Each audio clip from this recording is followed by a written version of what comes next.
Hi mga kaklase! Ako si Asha, ang prof na puro kalokohan. Ready na ba kayo sa klase ng katatawanan? Tara, roll call na ng mga kalokohan. Yung classmate mong confident na confident sa recitation, tapos mali pala lahat ng sagot. Parang Google na laging may error.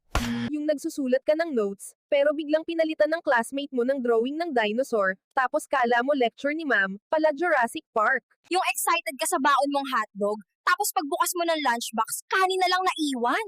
Grabe, may magnanaka ng ulam sa klase. Yung may classmate na hila ng upuan kaya may nauupo sa sahig.